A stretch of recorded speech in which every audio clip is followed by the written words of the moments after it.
Hey guys, tonight we're stepping into a world of ink-stained fingers, echoing stone halls, and the soft flicker of candlelight, because you're about to become a medieval monastery scribe. Picture this, it's freezing cold, it's absurdly early, and you're already regretting yesterday's decision to finish copying a scroll by moonlight. Your straw mattress is stiff, your robes smell vaguely of boiled turnips, and somewhere, a bell is clanging with all the subtlety of a brass frying pan dropped down a tower. You probably won't survive this. But hey, you're here now, and it's going to be a long day, one filled with Latin verses, questionable length, and exactly 0 chances to sleep in. So, before you get comfortable, take a moment to like the video and subscribe, but only if you genuinely enjoy what I do here. And while you're at it, drop your location and local time in the comments. I always love seeing who's joining from where. Now, dim the lights, maybe turn on a fan for that soft background hum, and let's ease into tonight's journey together. You awaken to the sound of a bell that doesn't ring, it shouts. The clang of matins is your daily alarm, echoing off the cold monastery walls like the world's least melodic wake-up call. There's no snooze button here. You sit up on your lumpy straw-stuffed mattress, wrapped in a woolen blanket that's just barely thick enough to pretend it's helping. Your breath fogs in the chill air. It's barely past 3 a.m. You dress quickly, because hesitation means your toes go numb. Your rough robe, it's itchy, naturally, is the same one you've worn every day for months. Laundry is a once-a-fortnight affair, if that. You slip your wooden sandals on, shuffling across stone floors that might as well be carved from solid frost. No one speaks. That's the rule. Silence is kept outside of prayers or necessary work talk. And it's too early to think anyway. You join a line of fellow monks, all of you wrapped in brown habits, eyes squinting, shoulders hunched like you're all impersonating turtles. There's no coffee waiting for you. No warm pastry. Just cold air, tired limbs, and spiritual obligation. The hallway is lit by tallow candles, flickering with a sad little hiss, the wax dripping like slow tears. You can hear a crow somewhere outside, cawing like it too hates the hour. That bird might be your only relatable friend today. Your stomach grumbles quietly, it always does at this hour, but you ignore it. Breakfast won't come until the second bell, and even then, it's more of a punishment than a treat. Today, like every day, begins with prayer. The chapel looms ahead. It's not grand, it's functional. Built from thick stone blocks, with narrow windows that barely let the morning in. It smells of wax, dust, old wood, and the distant memory of incense. The benches are hard. The hymns? Beautiful, if you're in the mood. But at this hour, they might as well be lullabies in another language, which, actually, they are. The bell rings again. Matins begins. You sit. You kneel. You chant. You listen. You chant again. Your mind drifts, as it always does. You wonder briefly if St. Jerome ever got sore knees from this.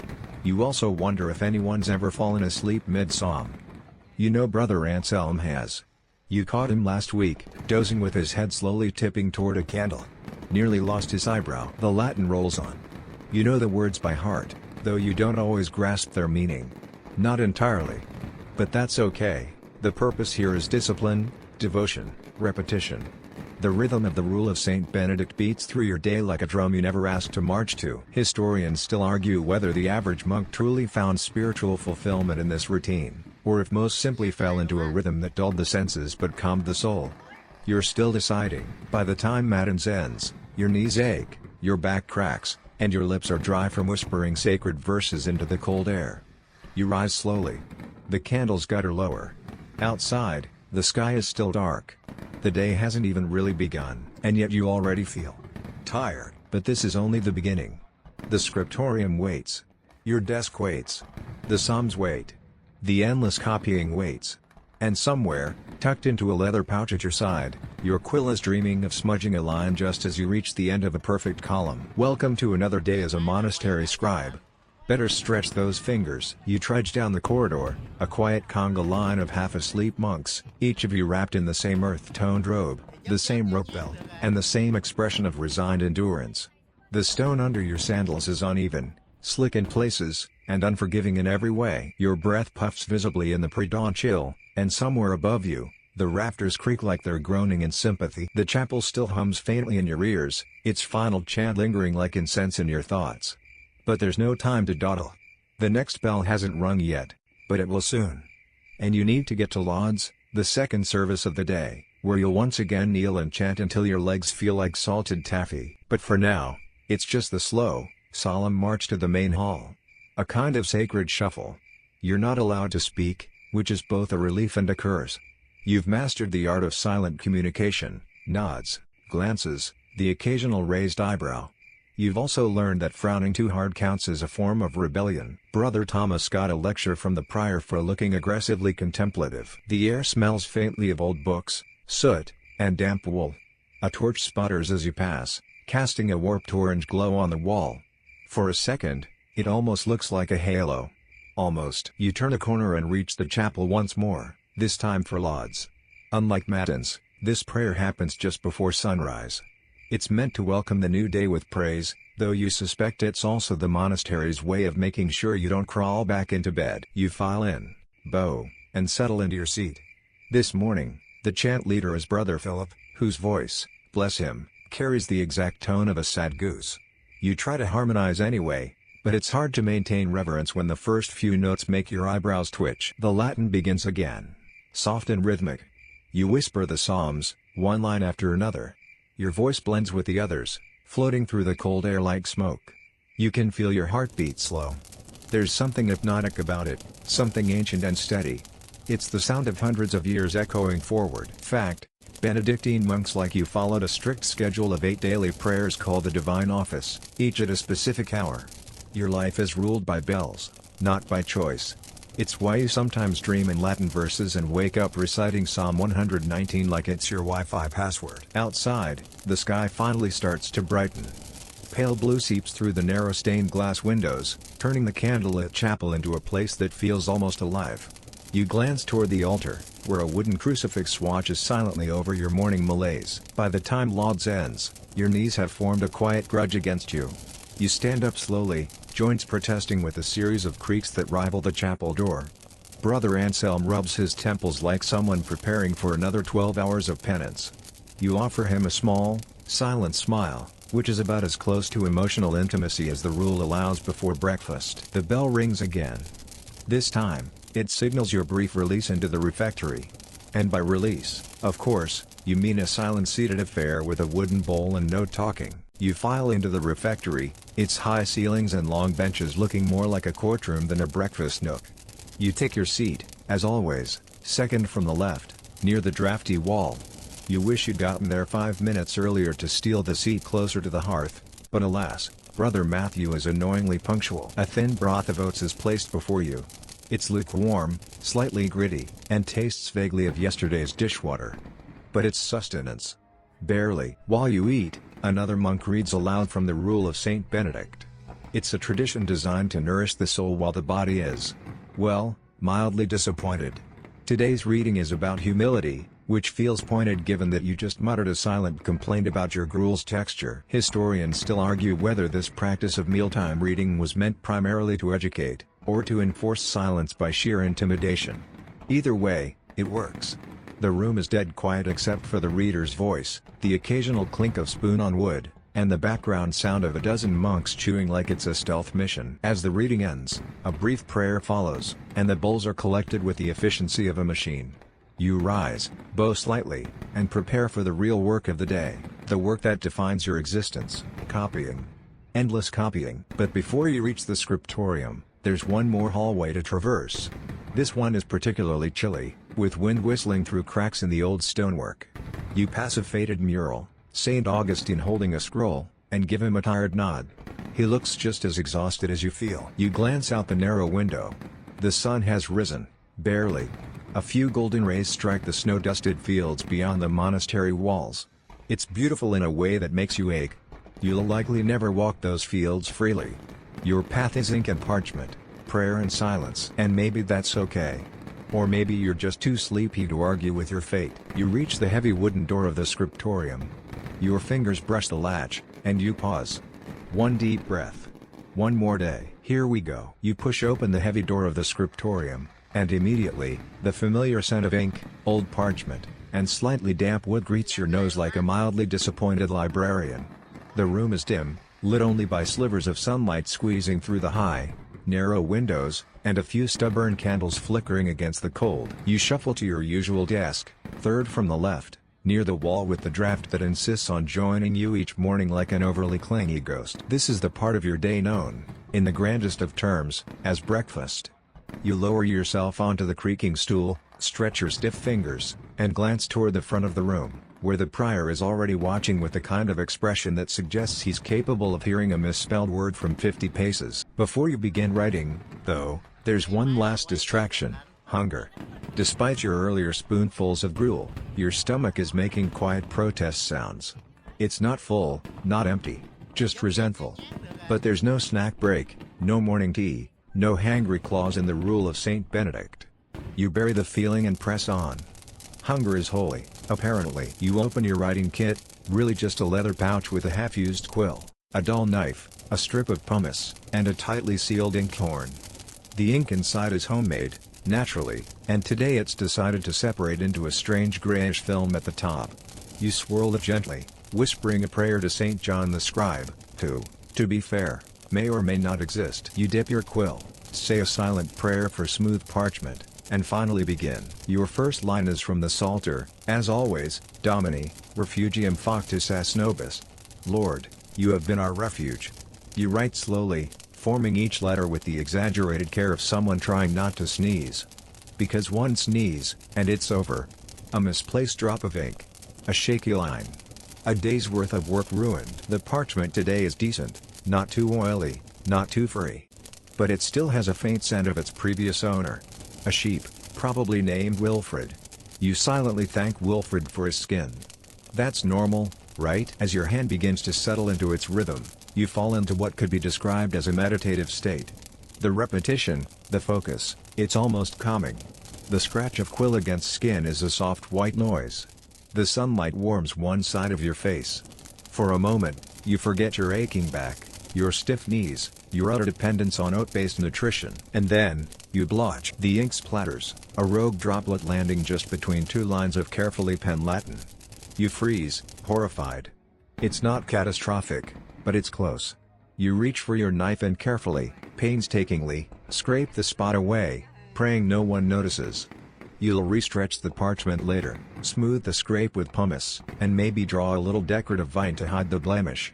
It's fine. Everything is fine. Fun fact: medieval scribes used knives not only to correct mistakes but also to sharpen their quills and, occasionally, to stab their desks in frustration.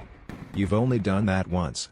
Maybe twice. Around you, the room is filled with the quiet music of dozens of monks scratching away, clearing throats, adjusting robes, and shifting uncomfortably. Brother Leo, 2 desks over, has started humming again, a low, tuneless drone that he swears helps his concentration. It helps your urge to go monastic postal, that's for sure. Historians still argue whether scriptorium work was considered a noble spiritual act or just the medieval version of data entry. You personally suspect it's both. You are preserving divine texts, yes, but also developing the world's most specific wrist cramps in the process. The bell rings. Not the prayer bell, this one means it's time to pause and listen. A brother stands near the door and begins to read aloud from a devotional commentary, droning about the symbolism of lamp oil and sandals in the Gospel of Matthew. You're meant to let it inspire your mind as your hand continues its holy transcription. But mostly, it makes you wonder if sandals are allowed to symbolize not freezing to death. Eventually, the reading ends. You return to your writing, shifting slightly to get feeling back into your legs. You've copied nearly 2 pages now. Only. What's this? You squint. Line 12, there's a missing word. Veritatem. The whole line is gibberish without it. You close your eyes. You knew your mind wandered during the lamp oil metaphor. You forgot to check the exemplar twice before writing. Now you have 2 options: scrape out everything below that line, or squeeze the missing word in the margin with a little arrow. You choose the margin, naturally. And you make the arrow ornate, very ornate. You pretend it's a stylistic flourish, not a desperate mistake hider. You're not the first to do this. Some surviving manuscripts are filled with scribal margin notes, tiny corrections, or, your favorite, a quiet, heartfelt "Oh Lord, let the ink not spill again." You sigh. It's time for prime, the 3rd prayer service of the day. Already? You blink at the sunlight streaming through the window. It's risen fully now. bathing the scriptorium in a dull grayish glow that makes the ink shine slightly. Your hand is cramped. Your neck is tight. Your eyes ache, but the psalms won't copy themselves. And if you want to finish this scroll before Lent, you'll need to pick up the pace. Later, there'll be a chance to stretch. Maybe even breathe. But for now, it's parchment, ink, and your own stubborn will keeping you moving forward. You set your quill down, roll your shoulders, and rise once again to pray. You return from prime with the solemn dignity of someone who has already stood up, sat down, and knelt more times before mid-morning than most people manage in a full week. Your legs ache in that dull, monastic way, not quite painful, but definitely annoyed. Your back lets out a suspicious little pop as you lower yourself back onto your scriptorium stool. There is no ergonomic setup. There is only wood, and willpower. The candle beside your desk has burned lower, leaving behind a sad little puddle of wax that looks vaguely like a screaming face. You stare at it for a second, then shake your head. Either you're tired, or it's starting to wink at you. You're not sure which is worse. Your fingers find the quill again. Cold. Slightly damp with ink from the last dip. You sigh, roll your shoulders, and begin once more, this time, copying from the book of Isaiah. The passage is dense, poetic, and a little apocalyptic. But the lettering? Oh, the lettering is divine. You begin with a large decorative I. It takes up half the margin, spiraling upward in gold and crimson like the world's most patient snake. Then, slowly, carefully, the words follow, in neat, painstaking script, in diala, Erdultari Domini and Medio Terra Egypti. In that day, there shall be an altar to the Lord in the midst of the land of Egypt. A pretty verse. Also one that requires a solid half-hour of spacing calculations to make sure the lines don't run off the edge of the parchment. You measure with your thumbnail, count lines, mutter tiny math under your breath. It's not glamorous. But it works. This is your craft now, writing by candlelight, shaping the word into something readable, beautiful, holy, and possibly very slightly crooked. But you're not going to talk about that. Unless someone points it out, in which case you'll blame the sheep parchment. Wilfred's revenge. Outside, the weather has begun to shift. The air inside grows wetter. A storm may be coming. You can feel it in the wind crawling under the windowsill and whispering across your toes like an accusatory breeze. The candle flickers again. You lean in, quill in hand, and the light warps the shadow of your fingers into monstrous claws across the page. A fitting image, given Isaiah's tone today. You pause for a moment, suddenly aware of how many hours you spent bent like this, how many days, months, years. Historians still argue whether most scribes maintained a sense of artistic pride or simply fell into the numb routine of replication. Judging by the soft little humph you let out after lining up the perfect flourish on the capital A, you suspect it's both. You reach for the ink again. This batch is behaving better now, though you're already planning to mix a fresh pot tomorrow. You know the ritual well: alcohols, iron sulfate, wine, water, a pinch of prayer, and the faint hope that you don't accidentally poison yourself if you lick your fingers. That actually happened once. Not to you. To Brother Crispin, 2 winters ago. He forgot to wash his hands after preparing ink and proceeded to eat half a salted herring. He was fine after a day or two, but the abbot still brings it up every time someone skips hand washing. As the morning creeps on, the scriptorium grows warmer, not cozy, but less bone-chilling. The other scribes begin to settle into their rhythm too. There's a peculiar kind of camaraderie and shared silence. You hear the occasional cough, the soft tsk of an inky finger smearing a page, the long-suffering exhale of Brother Leo realizing he just wrote "Blessed are the meek" twice in the same sentence. You glance up, your neck stiff from craning. Across the room, one of the novice scribes is using a lamp with too much oil. It smokes, curling tendrils of black soot toward the ceiling beams. You shake your head. If he scorches a page again, he'll be back cleaning chamber pots for a week. The bell rings again. Terse. The mid-morning prayer. You look down at your page. Half a column left to finish. You weigh the risk of staying behind to finish it. But rules are rules. And also, Brother Oswin has perfected the art of looking holy while tattling. So you cap your ink, stretch your sore fingers, and rise once again. Terse is short. Sweet, if you're being generous. A handful of psalms, a brief hymn, and a reminder that your entire day is already mapped out in divine increments. You return to the scriptorium with a resigned nod, stomach quietly muttering about the injustice of pre-noon labor. You sit again. You copy. You copy more. You lose track of time. And then, disaster. Your quill snaps. Not in a dramatic, sword-breaking, thus ends your quest kind of way, more like a tired sigh and a quiet crack where the tip splits down the middle. Ink seeps into the crack, blurring the letters like a spilled confession. You groan, quietly, reverently, but unmistakably. A few heads turn. You bow slightly, offer a whispered apology, and begin rummaging for your knife. Fun fact, each scribe carved their own quills, a process equal parts art, science, and self-loathing. The wrong angle, and the nibs plays. Too shallow, and the ink won't flow. Too deep, and congratulations, you've just made a very elegant toothpick. You fetch another feather from your pouch, pull out the knife, and begin shaving. Slowly. Carefully. Your tongue sticks out a little, something that would make the prior scold you if he saw. But you're too tired to care. This new quill is going to be your companion for the next few days. It deserves a good berth. Finally, it's ready. You dip, test, adjust. The letters come out smooth. Crisp. Sharp. You exhale through your nose, proud, despite yourself. The psalms await, and so do the boiled leeks. Before you can even consider putting quill to parchment again, you're reminded that your scriptorium tools aren't exactly ready to go out of the box. They require attention, sometimes more than you. Today, unfortunately, is one of those days. Your ink is being fussy. It's gone slightly thick and clumpy, like overcooked porridge that's started developing opinions. You swirl it gently in the horn, hoping to reawaken the iron gall mixture. It slushes with the enthusiasm of something that knows it's winning this round. You sigh. Making ink is part of your job. You don't just write with it, you are it. Ink in the Middle Ages wasn't something you bought off a merchant's shelf in a nice glass bottle with a label that said Pure Black No. 2. No, it was a recipe, and a temperamental one at that. You remember the process clearly, because your hands still bear faint stains from the last batch. First, oak galls, those strange little growths you collect from oak trees, where gall wasps lay their eggs. They look like wooden marbles but are absolutely packed with tannins. Crush them up, boil them, strain the mix, then add iron sulfate. That's the part that gives the ink its dark color. And, occasionally, gives you a headache if you breathe in too much of the powder. Then there's the binder, gum arabic, collected from acacia trees. Not easy to come by. Expensive.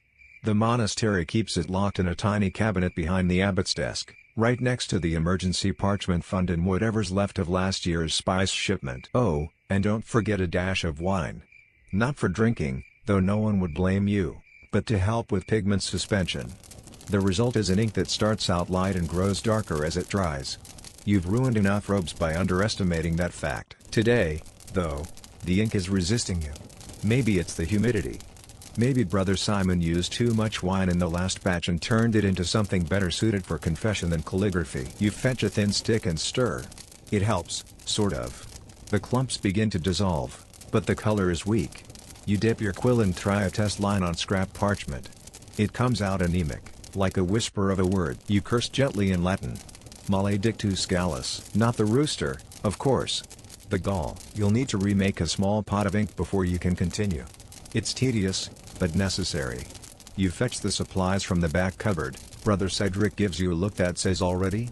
And you respond with one that says yes, already, don't start. You crush some oak gall using a heavy mortar.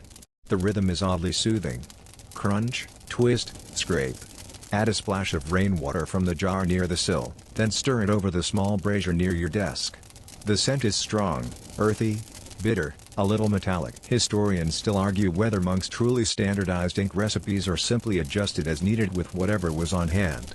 You're inclined to believe the latter, especially after that week someone used leftover barley water and turned the salter green. Once it simmers, you strain the mixture through cloth, add a pinch of gum arabic, carefully, and finish with the iron sulfate. It hisses faintly when it hits the warm mixture, like a snake disapproving of your technique. You stir, watch the color deepen, and finally, it looks right. You pour a little into your horn, seal the rest, and return to your page. Then you remember. You need a new quill too. Your last one, though freshly carved, feels a little scratchy. It skips on the curves. You pull out another goose feather and begin the delicate ritual. Shave the nib, slice the slit, test the flex. It takes time, precision, and enough self-restraint not to jab the knife into your palm out of frustration. You give it a first dip. Smooth. Responsive. Perfect. There's something deeply satisfying about that moment, when your tools align, and suddenly, the work doesn't fight back. Your hand moves more easily now, forming letters like second nature. You finish your passage from Isaiah and begin a new page. The script flows, neat and clean, the words breathing softly into being. You take a moment to admire your own handiwork. Not out of pride, which, according to the rule, is a sin, but from a scribe's quiet appreciation. These aren't just words. They're survival. Memory. Worship. Bureaucracy, too, but still, sacred in their own way. You glance across the room. Brother Guy has somehow managed to get ink on his forehead. Again. No one knows how he does it. He looks like a slightly confused crow. There's a moment of levity when Brother Martin sneezes mid-stroke and accidentally turns Domini into something that now says Doomni. You make a mental note to borrow that mistake the next time you need a laugh. The candlelight flickers as the wind picks up again outside. A storm is definitely coming now. You can hear the creak of the monastery shutters, the distant groan of trees. Inside, though, it's still. Quiet. Focused. Just you and your tools and the sound of 30 scribes all battling their own microscopic ink demons. And maybe that's the strange magic of it. You're not painting portraits. You're not writing grand histories of kings and wars. But every mark you make matters. You are one small, invisible thread in a very old tapestry. A quiet echo in a long corridor of voices. The bell rings again. Midday draws near, and with it, lunch. The bell rings, sharp and sudden, and every scribe in the room collectively exhales. Not that anyone was speaking, of course, but there's a distinct relief in knowing you can put the quill down and let your spine uncurl like an old scroll left too long in the sun. You cap your inkhorn, gently set your quill aside, and place a small blotting cloth over your unfinished line from Psalm 46. God is our refuge and strength, it reads, though your shoulders would politely disagree. They feel like someone tried to translate them into Gothic script. It's time for sext, the midday prayer, and then, blessedly, lunch. You rise from your bench with a soft grunt that earns you a silent smirk from Brother Theobald across the aisle. He's 20 years your junior and has the smugly flexible knees to prove it. You bow your head. You say nothing. But internally, you're planning to accidentally let him copy a double-column passage from Leviticus later. As you file into the chapel for sext, the light outside has shifted. The sun is up fully now, glinting through the high windows like a silent supervisor. The wind outside rattles the shutters gently, as if the storm is politely asking to be let in. You kneel. You chant. You breathe. The psalms flow again, this time focused on thanksgiving and spiritual discipline, which is just monk speak for keep copying those pages without complaining, please. By the end, your stomach is growling in a manner that's one part hunger and one part passive-aggressive protest. Time for food. The refectory is brighter now, lit by a few extra candles and a bit of sunlight. You line up, receive your bowl, and make your way to the bench closest to the window. Today's meal, boiled leeks. Again. With maybe a hint of barley, if you squint at it long enough and believe hard enough. Leeks are the monastery's favorite vegetable. They grow easily. They store well. And they taste like wet string, but with virtue. Sometimes you dream of salt pork. Sometimes cheese. Sometimes, gasp, an egg. But those are rare luxuries, often reserved for feast days or brothers with gout. You bow your head as grace is spoken. Then you eat in silence while another brother reads aloud from Leviticus, specifically, the laws of skin diseases. You spoon a wilted leek into your mouth as the reading drones on about scabs, swelling, and examining raw flesh. Appetite? What appetite? This is not unusual. Historians still argue whether the readings during meals were meant to educate, to suppress conversation, or simply to ruin any remaining joy you might associate with chewing. You suspect it's all three. You glance around. Brother Matthew is trying to pretend his eyes aren't watering from the onions. Brother Oswin is chewing very, very slowly, as if savoring the raw holiness of each fiber. You admire his commitment. You do not share it. You finish your portion in 5 minutes flat. Technically, you're supposed to eat slowly and mindfully. Spiritually, you're focused. Logistically, you're trying not to gag on another spoonful of waterlogged leek before the reading hits festering boils. After the final prayer, the bowls are gathered, hands are washed, and the room empties back into cold corridors with the sleepy resignation of men who know they are about to return to a small desk and an unforgiving page. But first, you steal a moment. Out in the courtyard, the air is sharp and fresh. The clouds are building, gray and heavy, but the wind smells like wet grass and crushed mint. You walk slowly, a few other monks scattered around, heads bowed, not talking, just being. There's a strange peace in the quiet, even if it's only for 5 minutes. You look up at the bell tower. Pigeons roost along its ledges, cooing softly like they've got nowhere better to be. One of them looks suspiciously like the same bird that stole your breadcrumbs last week. You nod at it. A truce. For now. Then it's back inside. The pages won't copy themselves. You re-enter the scriptorium, the scent of ink and wax thick in the warm air. The candles are shorter now. The light slants differently. It feels later, even if it isn't. You uncap your ink, pick up your new quill, and resume mid-verse. Therefore we will not fear, though the earth gives way. Your hand moves more easily now. The leaks must have worked their magic. Or maybe it's just the second wind that hits when you know you're halfway to Vespers. You hit a good rhythm. The words flow. Your mind drifts just a little, not enough to make mistakes, but enough to imagine. You picture yourself walking through the fields outside. A spring day. The wind in your face. Maybe even a pie. A meat pie. With crust. The good kind. Heresy? Probably. But a delicious heresy. You blank. You've misspelled fortress. You sigh, reach for your knife, and begin scraping. You're maybe 4 words into Psalm 47 when it happens, a tickle at your temple. Then a twitch on your cheek. Then, unmistakably, buzzing.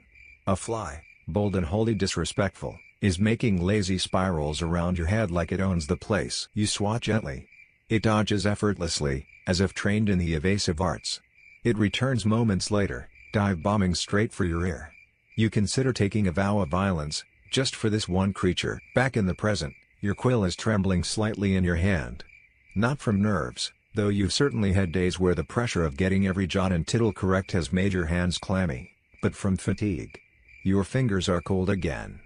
It doesn't matter that the candle has warmed the immediate area around your desk. Your joints have decided they belong to a man 20 years older, and they are staging a very slow rebellion. You dip your quill and continue, ignoring the fly, the chill, and the faint sound of someone across the scriptorium whispering a quiet prayer over a fresh ink spill. The work must go on. The passage today is mercifully short, just a few verses. But each one contains tight clusters of abbreviations, diacritical marks, and fussy little flourishes that require surgeon-level steadiness. Latin, as a written language, is a playground of abbreviation. Entire phrases can be crushed into a single squiggle. Domini Nostri Jesu Christi? That's at least 4 letters you can drop if you know what you're doing. You know what you're doing. Mostly. Still, deciphering some of the exemplars feels like solving a puzzle blindfolded while being gently poked in the ribs. Some previous scribe had a very confident hand and absolutely no regard for spacing or legibility. His letters slouch against each other like they're all sharing a secret. You squint, lean forward, and start decoding. Is that crucem or cursum? You guess crucem. The context is passion-related. Probably. Historians still debate whether scribes in different monasteries used standard abbreviation systems or just sort of made things up and hoped God would forgive the confusion. Judging by this manuscript, you'd argue for the latter. As you continue, the fly returns. This time, it lands, right on the page, legs tapping across a nearly finished Solvum fac populum tuum, Domini. You freeze. One blot from its twitchy little feet, and that's an hour of work ruined. You lift your hand slowly and blow a soft breath across the parchment. The fly takes off, insulted, but without leaving any ink trail behind. You exhale. Crisis narrowly averted. Brother Athelred, 2 desks over, isn't so lucky. You hear the unmistakable groan of a man who just watched his inkwell tip over. The sound it makes on wood is damp and final. His shoulders slump. Someone murmurs Gloria Patri as a kind of pity hymn. You keep your eyes on your own parchment and send up a silent prayer of gratitude. The scriptorium settles back into its soft rhythm, the scraping of knives trimming quills, the occasional crack of a stretching shoulder joint, the ever-present hum of effort. It's meditative. Almost, until you sneeze. It's not loud. It's not violent. But it's enough. Your hand jerks. The quill dances. A very unholy squiggle now snakes through the middle of terra passus like a worm through sacred soil. You just sit there for a moment, blinking. You look at the line. You look at your hand. You look at the candle, like maybe it could offer absolution. Then you reach, slowly, for the knife. Scrape. Scrape. Scrape. The blot is recoverable.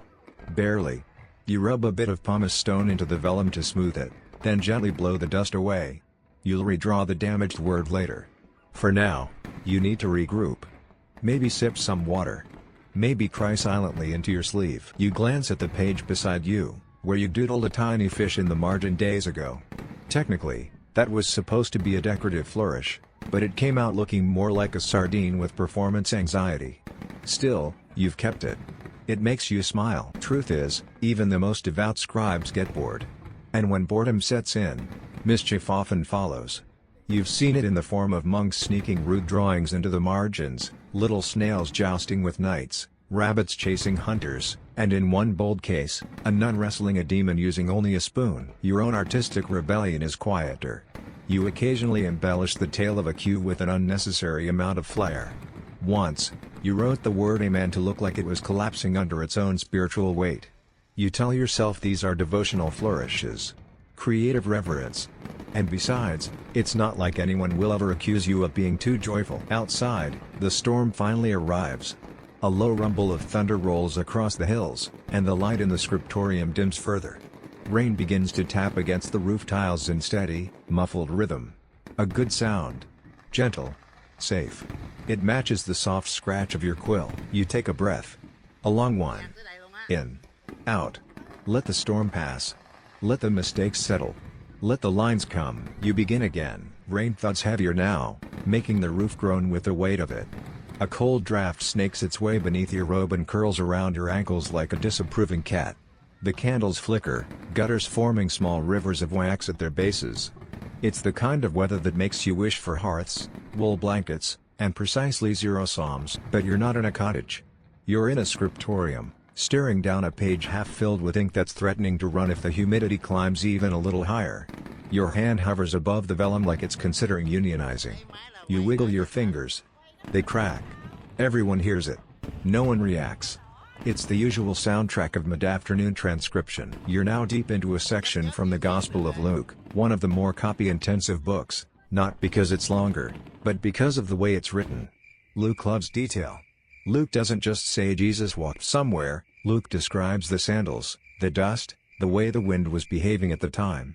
It's vivid, beautiful, and absolutely ruinous to your wrist. You scribble on. Et factum est in die bacillus. And it came to pass in those days. You try not to think about how many et factum est you've already written in your life. You have. You really have. Some part of your brain has a groove worn into it from the repetition. You could probably write the opening lines of Luke with your eyes closed, and, if you're being honest, you've nearly done so.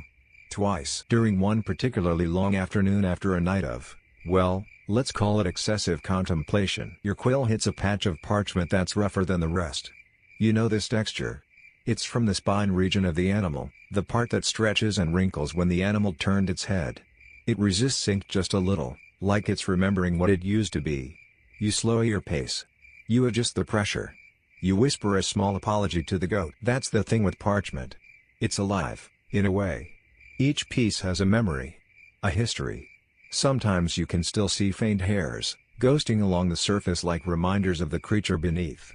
Other times, there's a scar, a nick where the animal once got caught in a fence or fought with another, and now it lives forever under your Gloria in excelsis Deo. Historians still argue whether scribes chose parchment quality based on the text's holiness. In theory, higher quality vellum for scripture, rougher stuff for letters or legal documents. In practice, you use what you're given.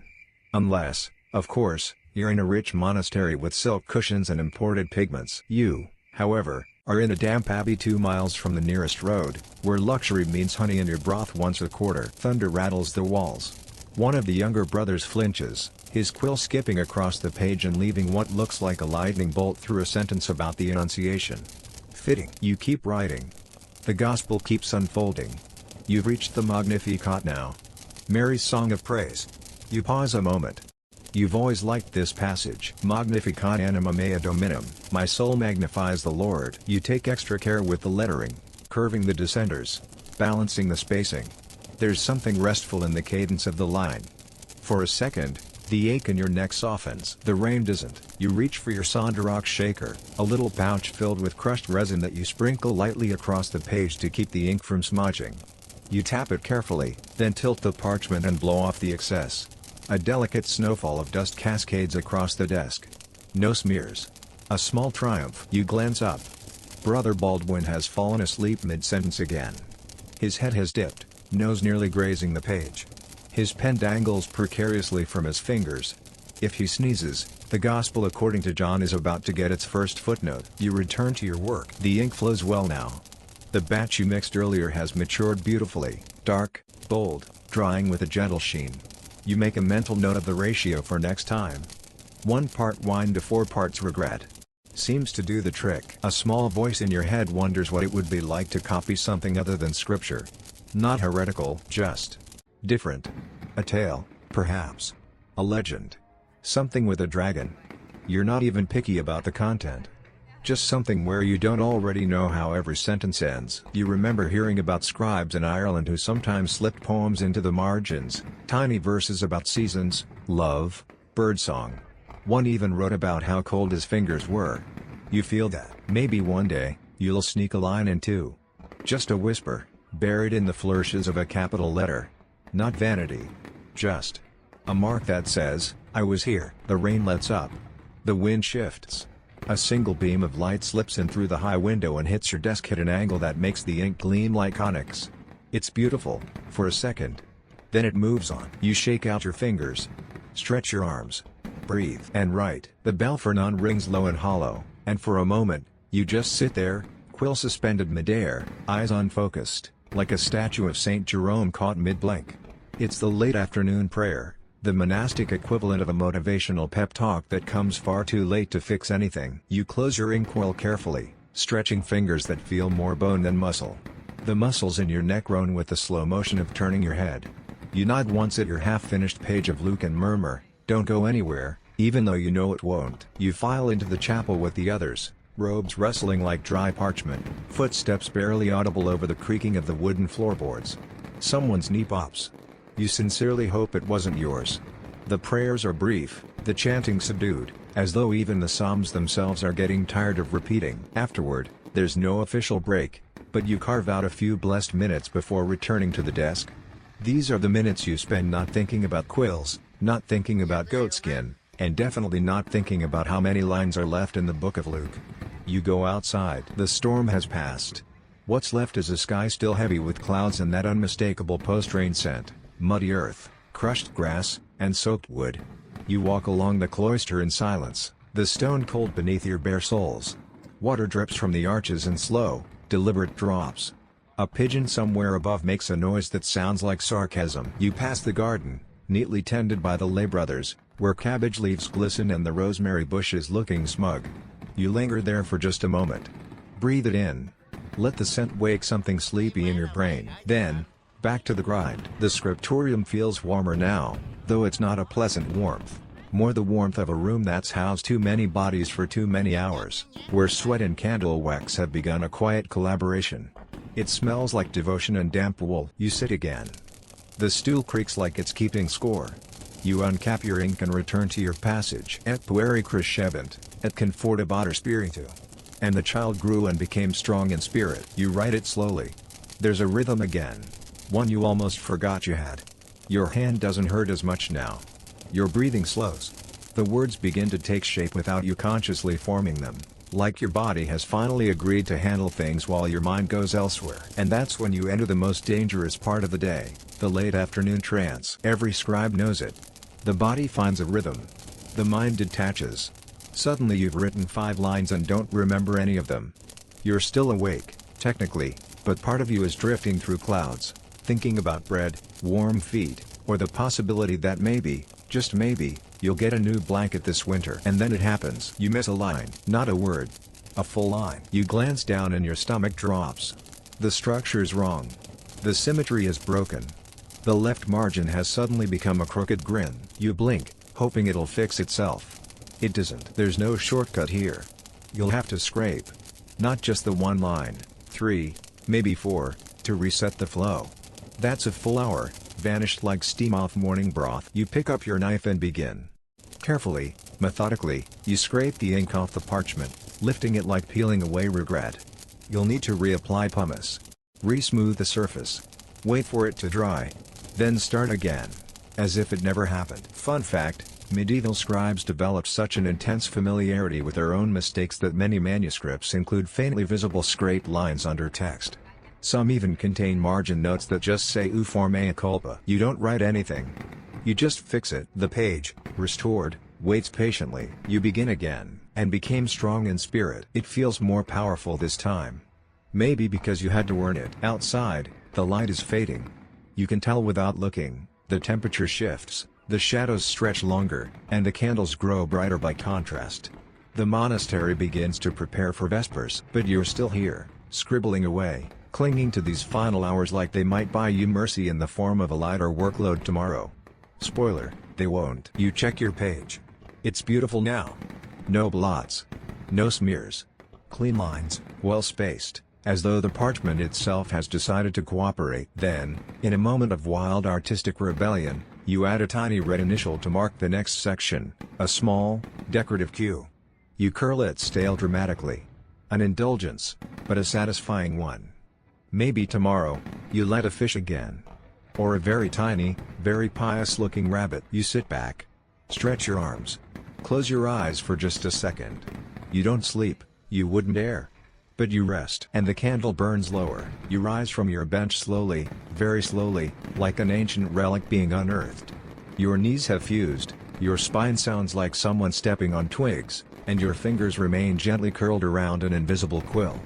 You attempt to stretch, and somewhere between your shoulder blades, something cracks like a dry branch. It's time for Vespers, the evening prayer.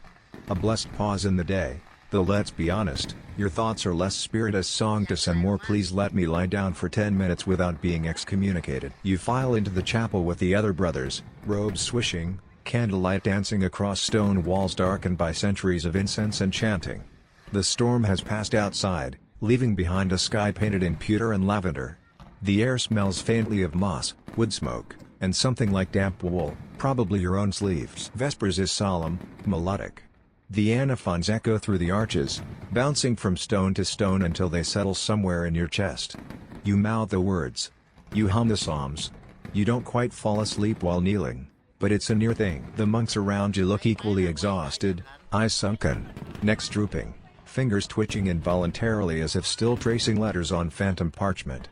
You wonder, idly, if angels take note of handwriting. When the last amen fades, you shuffle out in a collective wave of sacred fatigue.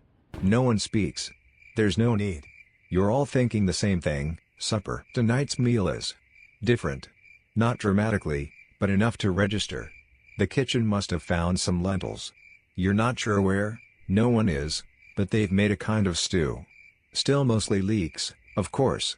But lentils are like the celebrity guests of monastic cuisine. They're bland but full of promise. You eat slowly. Not because you're trying to be virtuous, but because your jaw is tired too. Beside you, Brother Adalbert is nodding off between spoonfuls. Across the table, Brother Leo is mouthing the Magnificat to himself like a lullaby. And, of course, someone is reading aloud. Tonight it's a sermon from Saint Bernard of Clairvaux, heavy on metaphors, light on joy. You stare at your bowl and pretend it's a lake. Maybe there's a boat on it. Maybe the boat sails away and takes you with it. The final prayer is said. Dishes are stacked. You rise and head to Compline, the last office of the day. It's brief, peaceful, wrapped in shadows. You chant in near darkness, and when the final benediction ends, it feels like the monastery exhales with you. At last, the great silence begins. No talking now until morning. Not unless something is on fire, or someone dies, or both. You're not expecting either tonight, which means sweet, glorious quiet. You head to your cell. It's small, bare walls, straw-filled mattress, a tiny wooden cross above the doorway. But it's yours. Well, it's God's, technically.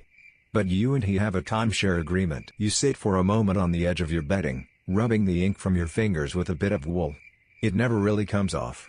Your nails are rimmed with black. Your cuffs are permanently stained. Your thumb is roughened where the quill rests. You think of the pages you completed today, the verses, the corrections, the red letter flourishes. It's not glamour. It's not glory. But it's something real. And tomorrow, you'll do it again. You lie back, hands folded. The wind whispers outside the shutter, and somewhere in the darkness, a mouse scurries behind the wall.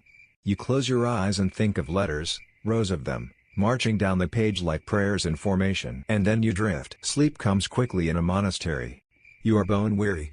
But even in your dreams, you're writing. A golden A, a swirling G, a line that never quite ends. You awaken not to the sound of bells this time, but to something far more medieval: pain. A dull, throbbing ache in your shoulders announces its presence like a passive-aggressive ghost. Your neck joins in, stiff as a frozen loaf of rye, and your hands, oh, your poor hands, curl naturally into claw-like shapes, as if still clinging to the phantom memory of yesterday's quill. It's early. Too early. The sky outside hasn't quite decided what color to be. But the bell rings anyway. Matins. Then lauds. You rise, you dress, you trudge, because that's what monks do. Saints may soar, but scribes mostly hobble. Back in the scriptorium, the air is especially damp this morning. The kind of damp that crawls into your sleeves and settles behind your knees. You light your candle, and it immediately protests with a sputtering hiss before resigning itself to existence. The wax from yesterday has formed strange ridges along the edge of your desk, like ancient lava flows fossilized mid-drip. You resume your post. Today's assignment: begin a fresh folio of the Book of Acts. Brand new parchment. Brand new headaches. You inspect the sheet. It's thick, creamy, and smells faintly of its previous owner, a sheep, by the scent of it, probably nervous and stubborn. There's a faint scar near the top left corner, where the animal likely brushed against a fence post or lived too enthusiastically. You mark that area mentally. Avoid writing anything sacred near it. Just in case. You take a deep breath, dip your quill, and begin. In Diabacilis. In those days. You've written that phrase more times than you can count. It's the spiritual cousin of once upon a time, only with more sandals and fewer dragons. Today you're in the mood to make it beautiful. You draw out the capital I in looping red ink, surrounding it with flourishes, nothing gaudy, but just enough to say, someone cared. You add a tiny bird, barely visible, tucked inside the curve of the letter. Maybe no one else will notice it. That's fine. That bird is for you. You move on. The Acts of the Apostles isn't light reading. There's action, yes, stonings, shipwrecks, spontaneous tongue speaking, but also a whole lot of speeches. Peter talks. Paul talks. Stephen talks, briefly, before being made very quiet. Historians still debate how many of these speeches were recorded verbatim or edited for spiritual clarity. You suspect a bit of both, especially considering some of Paul's more impressive run-on sentences. The man could pack a whole sermon into a single breath. Or scroll. You pause to sharpen your quill. The knife slides carefully across the edge of the feather, shaving just enough to restore that perfect taper. You test the flow on scrap parchment. Satisfying. Sharp enough to carve the word of God, dull enough not to slice through the page. You return to work. An hour in, and your elbow starts acting up. You roll it in circles, trying to summon circulation. Brother Gregory notices and mimics your movement. Now you're both stretching like sluggish sea creatures. No one speaks, but across the room, a third monk joins in. It becomes an unspoken ritual, the Brotherhood of the Ache. You glance down at your desk. A beetle has decided your inkwell is a good place for a bath. You flick it away gently, then inspect the ink. A tiny wing fragment floats on the surface. You sigh. Dip anyway. This batch has already tasted iron and oak gall. What's a little beetle seasoning? You reach the part in Acts where Peter heals a beggar at the temple gates. It's a favorite passage. You write it slowly, carefully. Argentum et or non est mihi, quod autem habeo, tibi. Silver and gold I do not have, but what I have, I give you. You sit with that for a moment. You don't have wealth, or freedom, or soft bedding.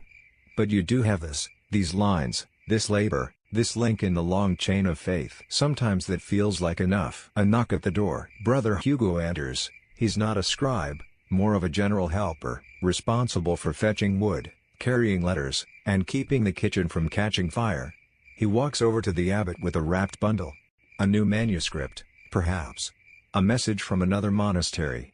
Or maybe, a requested copy from a noble patron. There's a quiet conversation. The abbot nods, then calls you over. Your heart skips. This doesn't happen often. The bundle is, in fact, a commission. A psalter, ordered by a wealthy widow whose son just joined the church. She wants it beautifully done, elegant script, red rubrics, gold-leafed initials. Something worthy of display. Something sacred. The abbot places his hand on your shoulder. You'll lead the work. You blink. This is a big deal. You nod, bow your head, and accept. The psalter will take months. Maybe longer. It means hours more each day. It means red ink and gold dust and the constant threat of blotting royal commissions. But it also means trust. Recognition. It means the tiny bird in your capital I wasn't wasted. You return to your desk. Still quiet. Still tired. But something in you has straightened, just a little. You dip your quill. And begin again. The new psalter begins with a fresh sheet of vellum, rolled gently into the curve of your left hand as your right hovers, quill tip poised above it like a falcon about to dive. This is no ordinary job. This isn't a local copy for monastery use. This will be seen by nobility, no less. Maybe even a bishop. You know what that means: flourishes, rubrics, gilding. You exhale slowly, then inscribe the first words of Psalm 1. Beatus vir. Blessed is the man. You draw the B large and ornate. This will be the opening of the whole psalter, so it has to dazzle. No pressure. It curls like a vine, with enough twists and loops to confuse a mouse. Inside the bowl of the B, you begin sketching a miniature, a seated King David with his harp, robes swirling like liquid fire. This is where it becomes more than just writing. This is art. Except, of course, you're not quite an artist. Not officially. You're a scribe with decent drawing skills and a keen eye for margins. But with the illuminator currently sick in the infirmary, too much spoil deal, most likely, you've been tapped to handle the decoration too. Lucky you. You pull out the tools, red ochre, lapis blue, and a miserly jar of gold leaf, thin as breath and twice as temperamental. You use a squirrel hairbrush, nothing else gives you the right control. You dab, you whisper encouragement, you try not to sneeze. Even in this, there are rules. Gold leaf is applied first, never last. The area is coated with gesso, a paste made of plaster and glue, and you wait until it's just tacky. Then, with a soft breath and a whispered prayer, you place the gold. And it shines. The candlelight catches it just right, and the bee blazes like a halo. You smile, despite yourself. Historians still debate how often scribes added gold by hand versus commissioning it out. In your case, it's strictly DIY. The abbey can't afford specialists, not when Brother Simon eats enough bread for 3 and the roof still leaks over the herbarium. You continue. The text flows now, steady and careful. The Psalms are familiar, comforting, even. Each one is like an old friend telling you a story you've heard 100 times, but which somehow always sounds a little different. As you reach Psalm 3, a soft knock disturbs the rhythm. Brother Cuthbert appears, holding a note, rolled, sealed, and visibly damp from the rain outside. You take it with a nod and break the wax carefully. It's from the widow. Not a complaint. A request. She's asked that a specific verse be emphasized: the Lord is close to the brokenhearted. Her handwriting is tidy, delicate, not unlike your own. She's lost her husband. Her son's now a novice at another abbey. The psalter is her anchor. You feel the weight of that. You return to the page, eyes scanning for the right spot. That verse is in Psalm 34. You mark it discreetly. Just a hint of vermilion in the margin, a stylized heart beside it. Not flashy, but clear. You won't forget it. You wonder if she'll ever see it, really see it. If she'll hold the finished book, fingers grazing the edge of the page, and feel that small act of care. Probably not. But that's not the point. You take your lunch later than usual. The refectory is quiet. Today's meal is a barley porridge with a suspicious gradient, topped with chopped radish. You chew in thoughtful silence, listening to Brother Oswin snore gently over his half-finished bowl. After the meal, you slip back into the scriptorium without waiting for the bell. There's something different about today. The usual weight of obligation is still there, of course, your back still aches, your eyes still sting, but it's lighter. The psalter has given you purpose beyond routine. A shape. A story. A person. You return to Psalm 8, when I consider the heavens, the work of thy fingers. You pause at that. The work of thy fingers. You look at your own hands. Stained. Calloused. Slightly shaking. And yet, still able to shape something sacred. The sun is setting now, slanting gold light through the windows. It hits your page, and for a moment, the letters glow. The gold leaf in the B catches fire again. As though lit from within. You keep going. Another hour. Another psalm. Another whispered line that might echo somewhere beyond these stone walls. Outside, the birds begin their dusk chorus. One of them lands near the window, a small wren. You watch it for a heartbeat before it flutters away. Back to work. Your fingers are stiff again by morning, but there's no time to fuss. The psalter waits, spread open across your desk like a demanding noblewoman, expecting elegance, attention, and the correct number of red dots above every I. You dip your pen with care. Today's section includes Psalm 23, one of the most beloved, and most frequently requested, passages. You know it by heart. You've chanted it during processions, during funerals, even while copying other manuscripts. And yet, every time, it feels like a quiet exhale in the storm. Dominus regit me, et nihil mihi deerit. The Lord is my shepherd, I shall not want. You take your time. Every curve, every serif matters. This is the verse people cling to when they're afraid, or grieving, or simply trying to remember that someone, somewhere, is guiding the flock. It deserves your full focus. A fly lands on your parchment. You don't swat it. You simply breathe until it moves on. One of your favorite details about sheep, learned long ago from a shepherd who visited the monastery, is that they'll follow any voice they trust, even if it leads straight through thorn bushes or down a ravine. Trust is everything. That, and food. You wonder if the same is true for scribes. If you follow this path because you trust the work to lead you somewhere meaningful, or because there was no other path offered. Historians still argue whether monastic scribes had genuine callings or were simply deposited into abbeys by families seeking spiritual brownie points. You suspect it's both. But over the years, you've found your own reasons. Your quill slips. A flick of ink lands 2 lines down, a perfect circle. You freeze. You stare. You whisper, no, it's too close to an already finished rubric. You can't scrape without risking damage to the gold. You sit back. Think. And then, very quietly, you draw a tiny sunburst around the dot. A bit of red. A gold fleck. A flourish. It's a decorative mark now. Intentional. Beautiful. No one will ever know, except maybe God. But he's probably chuckling. You return to the text. The psalm ends gently, and you feel yourself soften as the final line comes into being, et inhabitum in domo Domini in longitudinum dierum. And I will dwell in the house of the Lord forever. You lean back. The words sit there, solid and certain. The light through the windows is warm today, unusual for this season. Dust motes spin lazily in golden shafts, and someone has cracked a shutter to let in fresh air. It smells like clover and distant rain. You close your eyes and breathe it in, deeply. You've reached the halfway point of the psalter. The abbot stops by your desk, eyes sweeping over the work. He doesn't say anything, just nods once, a silent seal of approval, and moves on. You feel it anyway. Like being knighted, only with fewer swords and more goose quills. The next psalm comes easier. Psalm 26. Another familiar one. You wonder what the widow will think when she reads these lines, her fingers brushing over the ink, the gold, the little sunburst you snuck in. You hope it brings her peace. You hope it brings her son peace, wherever he's posted. You hope it's more than just a book on a shelf. Brother Bernard passes behind you and drops a small bundle beside your desk, a fresh feather, plucked and trimmed. He doesn't say a word. You nod in thanks. It's the scribe's version of a hug. You spend the next hour carving it into a new quill, shaping the nib just so. There's something deeply satisfying about this task, the balance of the feather, the angle of the cut, the smooth flow of ink once it's done right.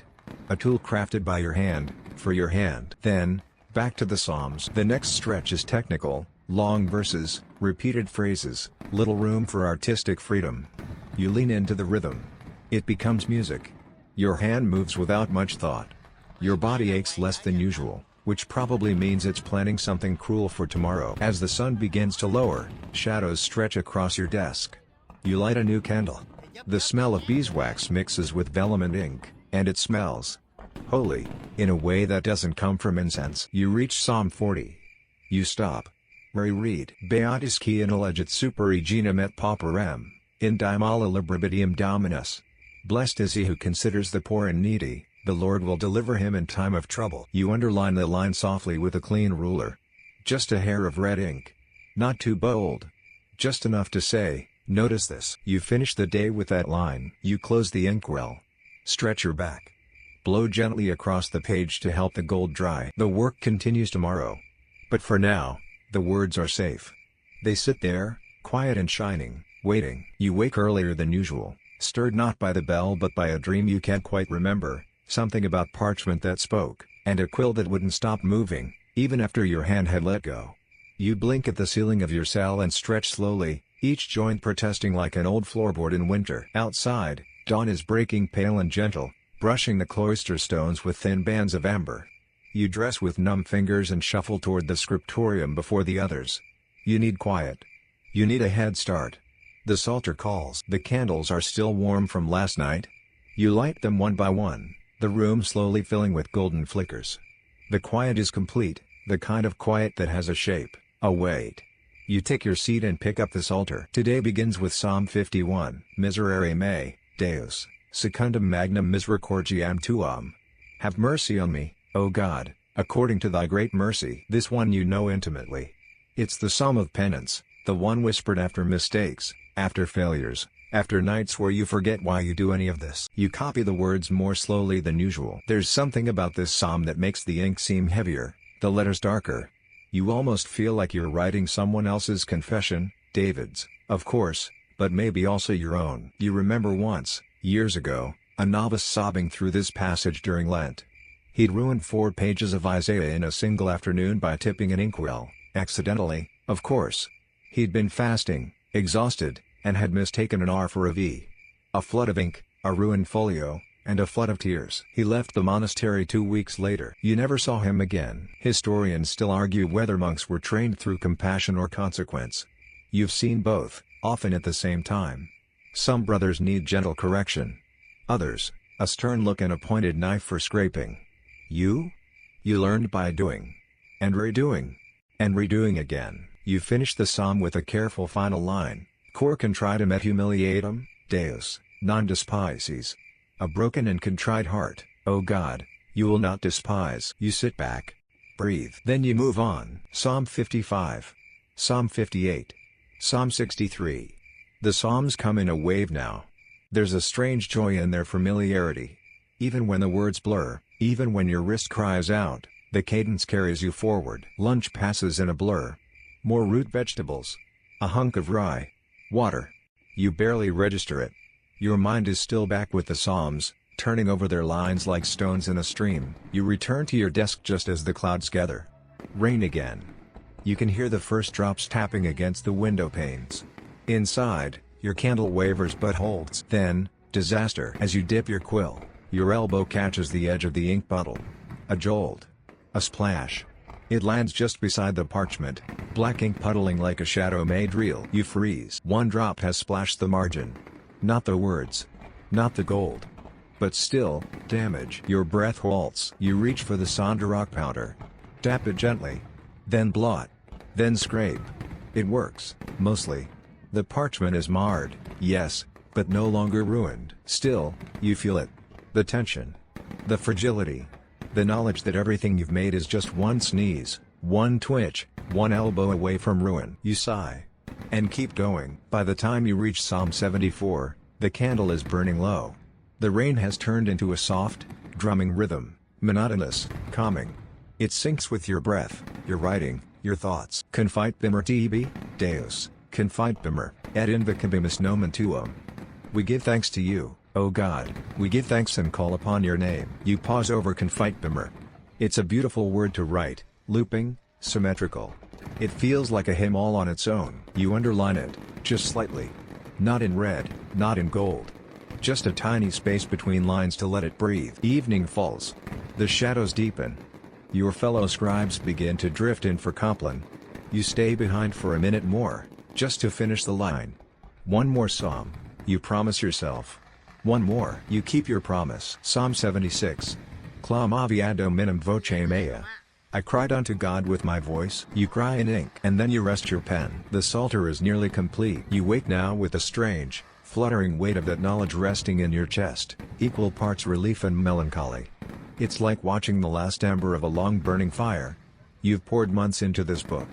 Hours that bled into days. Days that dissolved into seasons. And now, the final psalms wait. You return to your bench early. The others are still filing in, slow and groggy, rubbing sleep from their eyes and muttering quiet prayers that today's ink doesn't betray them. You light your candle and lift the vellum sheet that marks your place. Psalm 145 begins in silence. Lauda, anima mea, Dominum. Praise the Lord, O my soul. There's a gentleness to these final psalms, a sense of release. Less lament, more celebration. You feel it in your hands, in your breath. The words come easier. Your strokes are smoother.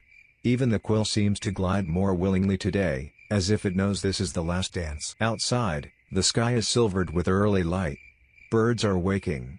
Rain has given way to mist, and through the high windows, the world beyond the monastery looks soft and distant, like a memory. You reach Psalm 147, and something stirs in you. This one, you decide, deserves an illuminated final flourish. A big, bold dell to open it, rich blue, with a curl that wraps itself like a ribbon. Inside the loop, you paint a tiny lamb lying beside a lion.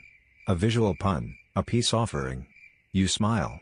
It's subtle, but intentional. You've learned, over time, that the spaces between words can carry just as much meaning as the letters themselves. Qui imit in eloquium suum terrae. He sends forth his word to the earth. You let that line sit a little longer. It feels like a summary of your whole life. The bell rings for none, but the abbot waves you on. You're to finish today. No prayers. No meals. No distractions. The psalter must be completed. You press on. By mid-afternoon, your wrist begins to falter. The ink runs thinner. Your eyes burn. But the words continue. Psalm 149, then 150, the final one. The great crescendo. Laudate Dominum in sanctis eius. Praise the Lord in his sanctuary. The last line nearly writes itself. Omnis spiritus laudet Dominum. Alleluia. Let everything that has breath praise the Lord. Alleluia. You draw a tiny flourish beneath it, a pair of wings, barely visible, lifting the words upward. And that's it. You sit back. You stare at the page. You feel quiet. There's no applause. No celebration. Just the slow realization that you've added your voice, faint, scribbled, anonymous, to the great chorus of time. And that, somehow, is enough. You close the psalter gently and wrap it in linen. The abbot takes it from your hands like a midwife receiving a newborn. His expression is unreadable, but he bows. So do you. That night, after Compline, you return to the scriptorium alone. Not to write, but to sit. The room feels different now. Lighter. Emptier. You light a single candle and retrieve a scrap of parchment, one corner torn from a discarded folio. On it, you write only a sentence, in tiny script, tucked between lines of faded text. Scriptum est efferter numquam cessavit sperare. Written by a brother who never stopped hoping. You fold it once. Slip it between the psalter's pages before it's bound. Not vanity. Just remembrance. You leave the scriptorium, not in triumph, but in stillness. The work is done. The book is whole. And the silence that follows is holy. And now, dear listener, as you lie there wrapped in your own quiet, maybe under a weighted blanket or curled beside the hum of a fan, I want you to think back to that dim scriptorium. To the flicker of candles, the scrape of quills, the slow, deliberate breath of the world that moved at the pace of ink drying. Imagine your fingers stained with oak gall, your back bowed over a sacred page, your whole day measured in lines and margins. Every stroke purposeful. Every word a tiny act of devotion. There is something strangely comforting about the life of that medieval scribe. The rhythm. The certainty. The quiet dignity of work done not for recognition, but for preservation. For reverence. For beauty. Even as the world outside storms and spins, inside that room there is only parchment, patience, and the slow turning of pages. The kind of life that doesn't shout, but whispers. That doesn't rush, but lingers. That doesn't demand your attention, but somehow keeps it. So let that candlelight flicker in your mind a little longer. Let the scratching of the quill soothe you like rain on a rooftop. Let the psalms echo, soft and slow, in a language long forgotten but still strangely known. You've walked the halls. You've dipped the ink. You've turned the final page. And now, you can rest. Sleep well, dear scribe. Your work is finished.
tới đây luôn á.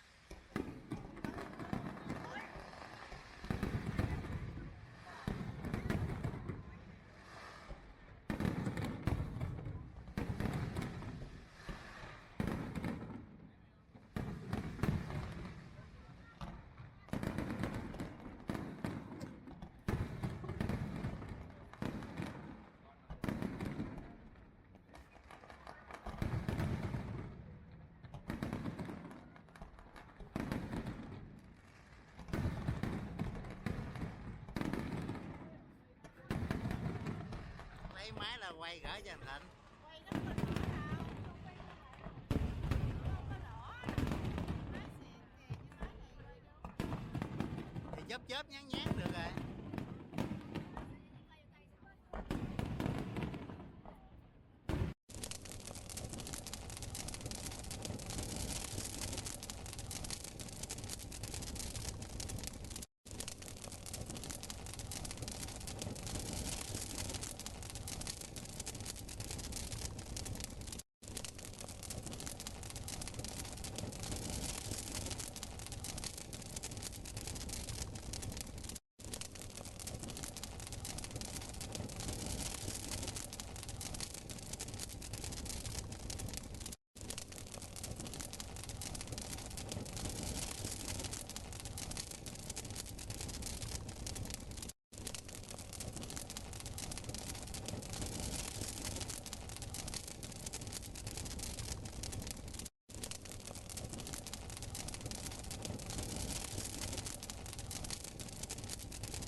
Dàn tới đây luôn á.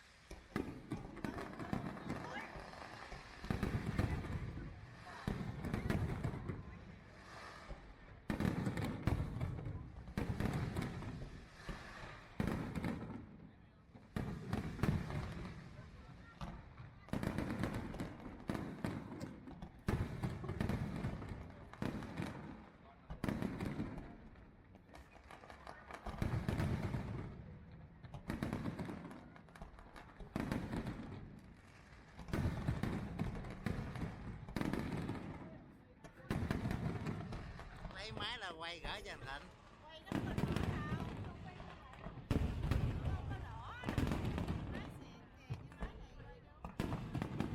chớp chớp nhán nhán được rồi.